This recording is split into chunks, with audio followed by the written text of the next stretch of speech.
Mistério no Egito. Teriam encontrado o verdadeiro túmulo de Cleópatra? Olá, pessoal! Durante uma escavação de reforço nas fundações do lado norte do templo de Taposiris Magna, a poucos quilômetros de Alexandria, os operários notaram algo incomum. Uma das pás atingiu uma resistência que não soava como pedra comum. O ruído abafado que se seguiu foi suficiente para interromper a movimentação de terra imediatamente. Aquela área já havia sido parcialmente escavada em campanhas anteriores, sem resultados expressivos. No entanto, ali, naquele ponto específico, não havia qualquer registro de estruturas subterrâneas. Mesmo assim, por precaução e seguindo o protocolo de preservação, os trabalhos foram paralisados e os arqueólogos assumiram a frente. Com o uso de um ecobatímetro portátil, foi detectado um vazio logo abaixo da superfície com dimensões regulares. Media aproximadamente 3 metros de comprimento por 1,5 metro de profundidade.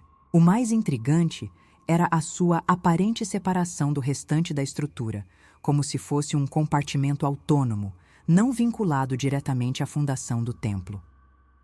Escavações manuais foram iniciadas com extremo cuidado.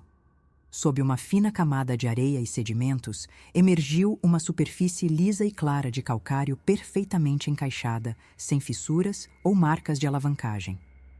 Tudo indicava que aquele elemento havia sido selado com um propósito específico. O que chamou mais atenção foram as inscrições ao redor da laje. Hieróglifos egípcios tradicionais estavam entrelaçados com caracteres gregos esculpidos de forma quase discreta, como se tivessem sido feitos para coexistir sem competir entre si. No centro da pedra, em relevo, havia o perfil de uma mulher com feições marcantes. Nariz reto, queixo levemente projetado, testa alta.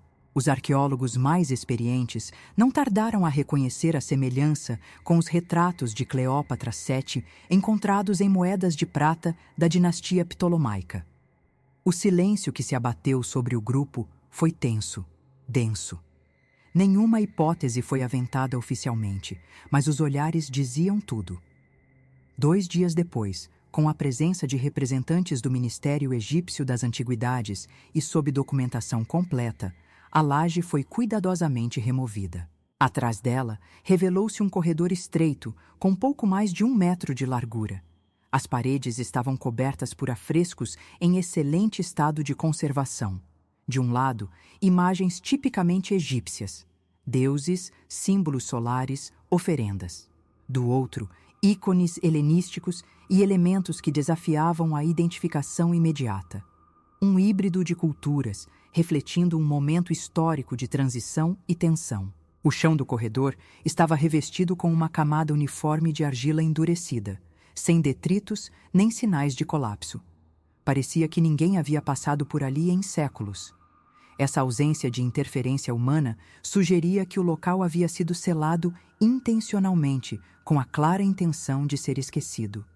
A atmosfera era espessa, impregnada de umidade e um cheiro terroso profundo. Cada passo era precedido por uma análise visual e um registro fotográfico.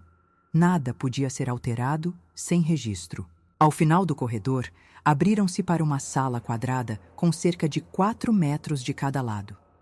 No centro do espaço, repousava um sarcófago de pedra escura, selado com resina e reforçado com cunhas metálicas nos cantos. Ao redor dele, dispostos com simetria precisa, estavam objetos de natureza funerária. Havia pequenas máscaras mortuárias, vasos cerimoniais, recipientes de vidro, fragmentos de papiros e itens pessoais de uso nobre. Cada elemento parecia ter sido colocado com intenção, compondo uma espécie de altar simbólico em torno do túmulo. O processo de documentação da sala levou quase 1 semana. A equipe foi reforçada por especialistas em epigrafia, conservação e história greco-egípcia. Entre os artefatos, destacavam-se peças assinadas com nomes e títulos associados diretamente a Cleópatra. Um anel com entalhe de escorpião, amuletos de Ísis, objetos de vidro finamente moldado com inscrições gregas. Tudo era fotografado sob diferentes tipos de luz, embalado e catalogado in loco. O ministério exigiu confidencialidade total. Nenhuma imagem foi divulgada ao público naquele momento. A abertura do sarcófago foi um dos momentos mais tensos da escavação. Durante cerca de 4 horas, a resina foi aquecida e removida em etapas, com o uso de ferramentas de precisão. As cunhas foram extraídas uma a uma, sem forçar o tampo. Quando finalmente o interior foi exposto, revelou-se o corpo parcialmente mumificado de uma mulher adulta. A preservação era surpreendente. Tecidos nobres ainda cobriam parte do tronco, e braceletes de ouro permaneciam fixos nos pulsos. A posição do corpo indicava repouso deliberado, sem sinais de violação ou improviso. Ao lado do corpo, uma pequena caixa de madeira foi encontrada. Dentro dela havia ossos embrulhados em linho, claramente de uma criança, um espelho com inscrição grega e um medalhão de vidro azul com uma frase gravada: Filha da Luz Eterna. A presença dos restos infantis adicionava uma camada emocional à descoberta. A hipótese imediata foi de que seriam mãe e filho, ou pelo menos pessoas com forte vínculo sanguíneo. Mais uma vez, os registros foram realizados com minúcia, sem qualquer tipo de intervenção brusca. A descoberta foi mantida em sigilo durante semanas. O governo egípcio, em conjunto com institutos de pesquisa da Grécia e da Suíça, coordenou análises laboratoriais aprofundadas. O objetivo era identificar com precisão a idade, origem genética, possíveis doenças e relações familiares entre os corpos encontrados. As amostras foram enviadas com escolta militar para centros de análise, com vigilância constante. Os protocolos de preservação foram seguidos à risca, e o acesso aos resultados ficou restrito a uma equipe extremamente reduzida. Meses depois, os primeiros resultados começaram a surgir. A mulher tinha entre 40 e 45 anos à época da morte, idade que coincide com o momento histórico atribuído à morte de Cleópatra Sétio. Suas características físicas, altura, estrutura óssea, composição dentária, eram compatíveis com as descrições indiretas deixadas por cronistas romanos e egípcios. Não se tratava de uma mulher comum. Tudo indicava alguém da elite, da alta nobreza, possivelmente de linhagem real. O DNA mitocondrial revelou um padrão mediterrâneo, com alta probabilidade de ascendência helenística e semítica. Isso por si só já excluía boa parte das figuras femininas comuns da época, reforçando o vínculo com a dinastia ptolomaica. O esqueleto infantil, comparado ao da mulher, apresentava correspondência materna em grau elevado, com margem de erro insignificante. Cientificamente, tratava-se de mãe e filho. Um vínculo biológico claro, registrado ali nas profundezas de uma tumba selada por séculos. O impacto desses resultados foi imediato entre os poucos que tiveram acesso aos dados. Embora ainda não houvesse comprovação absoluta de que se tratava de Cleópatra Sétio, os indícios começaram a alinhar-se de maneira inquietante. As autoridades, contudo, mantinham silêncio. Nada era revelado à imprensa. A comunidade internacional de arqueologia começou a especular, e vozes divergentes começaram a se manifestar em fóruns fechados. Mesmo entre os especialistas, a prudência era a regra. Todos sabiam que o menor erro de interpretação poderia gerar um colapso de credibilidade. Ainda assim, a soma dos elementos, o local, os símbolos híbridos, os artefatos, as inscrições gregas e egípcias, o sarcófago isolado, a mulher de nobre origem e o filho oculto, tornava o caso único, e por isso mesmo mais intrigante. A pergunta que todos temiam fazer em voz alta começou a surgir. Seria possível que finalmente tivessem encontrado o túmulo perdido de Cleópatra?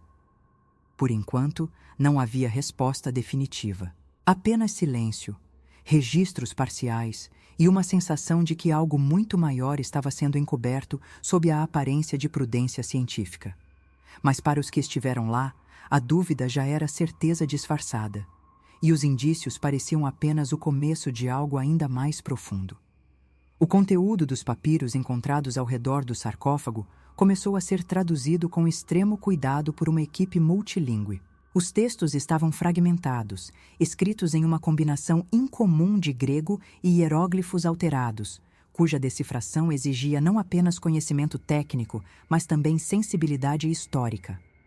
Algumas frases estavam quase apagadas, exigindo reconstruções com base em padrões sintáticos. Uma das passagens mais perturbadoras dizia: "Ela repousa onde a luz não toca, guardada pelas serpentes do tempo." A metáfora não passou despercebida. Historiadores interpretaram isso como uma alusão ritualística à ocultação deliberada de uma figura sagrada, preservada em segredo absoluto. O simbolismo da serpente, frequentemente associado à proteção e à regeneração, acrescentava uma camada esotérica à narrativa. Outros trechos dos textos sugeriam que o sepultamento não obedecia às práticas funerárias usuais da dinastia ptolomaica. Havia referências explícitas a um ritual de transfiguração, algo entre o misticismo egípcio e o simbolismo helenístico tardio. Um fragmento, escrito em uma caligrafia particularmente apurada, mencionava o trono escondido do olhar dos homens. Outro trecho enigmático, com tintas desbotadas, afirmava: aquela cujo sangue não nasceu da terra comum. A complexidade dessas frases gerou debates acalorados. Para alguns estudiosos, tratava-se de uma construção teológica destinada a exaltar a realeza. Para outros, havia ali indícios de um culto marginal, possivelmente esotérico, que tentava preservar um legado não apenas político, mas espiritual. Enquanto isso, os objetos encontrados na tumba passaram por análises físico-químicas em laboratórios isolados. Os metais utilizados nos braceletes e adornos apresentaram composições inéditas, ligas com traços de elementos raros que não coincidiam com os registros metalúrgicos da época. Isso levantou suspeitas de possível falsificação, mas os testes de envelhecimento e corrosão comprovaram a autenticidade dos materiais. A resina usada para selar o sarcófago continha agentes conservantes desconhecidos, com propriedades antimicrobianas superiores às fórmulas conhecidas no Egito helenístico. Essas substâncias estavam presentes em concentrações específicas e combinadas de forma intencional, indicando um nível técnico surpreendente, talvez reservado a uma elite sacerdotal. A comunidade acadêmica, ao tomar conhecimento parcial das descobertas, fragmentadas por vazamentos e boatos, se dividiu. Uma ala considerava os achados como indícios sólidos da autenticidade do túmulo de Cleópatra. Outra acusava os envolvidos de sensacionalismo encoberto por jargões científicos. Acusações de manipulação de dados e ocultamento de evidências começaram a circular. O Ministério das Antiguidades, sob crescente pressão internacional, suspendeu indefinidamente todas as escavações no setor e determinou o selamento completo da tumba. Câmeras foram retiradas, os acessos lacrados, e apenas um número reduzido de pesquisadores foi autorizado a manter contato com os materiais originais. Com o tempo, os principais artefatos foram transferidos para instalações de segurança máxima em Alexandria e depois para o Cairo. O transporte ocorreu sob escolta armada, em rotas e datas não divulgadas. O governo alegou medidas de segurança para evitar saqueadores e pressões diplomáticas. Mas nos bastidores, pesquisadores alegavam que algumas peças não estavam mais disponíveis para estudo. Relatórios internos mencionavam que o medalhão com a inscrição Filha da Luz Eterna havia sido retido por forças militares e jamais devolvido. As análises genéticas completas, que poderiam confirmar ou refutar a identidade da mulher mumificada, nunca foram publicadas integralmente. Apenas resumos genéricos foram liberados, sempre com ressalvas. O silêncio oficial foi se tornando cada vez mais ensurdecedor. A imprensa internacional, impedida de acessar o local, passou a trabalhar com fontes anônimas. Uma delas, supostamente envolvida diretamente nas escavações, afirmou que existiam inscrições não divulgadas que mencionavam o nascimento de um último herdeiro e que o local fora escolhido por sua ausência eterna de sol. Isso coincidia com os relatos antigos de que Cleópatra teria buscado um sepultamento fora do alcance romano, em um lugar onde os olhos de César jamais pudessem alcançar. Tais informações, se verdadeiras, reforçariam a hipótese de que a tumba descoberta em Taposiris Magna era, de fato, o refúgio final da última rainha do Egito. Teorias alternativas começaram a proliferar. Algumas sustentavam que a tumba fora construída após a morte da rainha por sacerdotes devotos, que, cientes da queda iminente do Egito helenístico, teriam ocultado seu corpo e o do filho para preservar a linhagem de perseguições. Outras apontavam para uma estratégia política ainda mais audaciosa: a criação deliberada de um espaço simbólico, destinado a confundir os registros históricos e alimentar um mito de eternidade. Para essas correntes, o local não seria apenas um túmulo, mas um monumento esotérico projetado para preservar ideias, não apenas corpos. Uma espécie de cápsula ritualística de poder, sabedoria e resistência cultural. Entre os documentos não revelados publicamente, havia registros de uma carta em grego encontrada sob a base do sarcófago. A tradução, nunca divulgada integralmente, conteria uma frase final atribuída à própria Cleópatra: "Se um dia fores digna de saber, saberás sem ser chamada." A autenticidade da carta foi questionada, mas especialistas que tiveram acesso afirmam que a caligrafia, o estilo literário e a tinta eram consistentes com o período e com outras correspondências reais. Se verdadeira, a frase indicaria não apenas uma previsão, mas um tipo de testamento simbólico, em que o conhecimento só seria revelado a quem estivesse espiritualmente ou intelectualmente preparado para compreendê-lo. A possibilidade de que aquela tumba fosse realmente o local de repouso de Cleópatra VII, com seu filho, talvez Cesarion, alteraria profundamente a visão histórica sobre os últimos dias do Egito independente. E, talvez mais perturbador, traria à tona a ideia de que parte da história foi propositalmente apagada, reescrita ou sepultada sob camadas de silêncio institucional. A ausência de imagens oficiais, de exames conclusivos e de documentação aberta alimenta a suspeita de que há muito mais escondido do que revelado. Uma verdade delicada demais para ser tornada pública. Um segredo protegido não apenas por pedra e resina, mas por interesses milenares. O que permanece é uma narrativa fragmentada, composta por peças que se encaixam demais para serem ignoradas, mas que nunca são confirmadas plenamente. A tumba, agora inacessível, tornou-se símbolo de uma pergunta que ecoa desde os tempos antigos. Até que ponto a história aceita ser revelada? Talvez o verdadeiro túmulo de Cleópatra não seja apenas um local físico, mas um enigma guardado na interseção entre memória, poder e silêncio. E como sussurrava um dos papiros nunca divulgados integralmente, o tempo não esquece, apenas espera,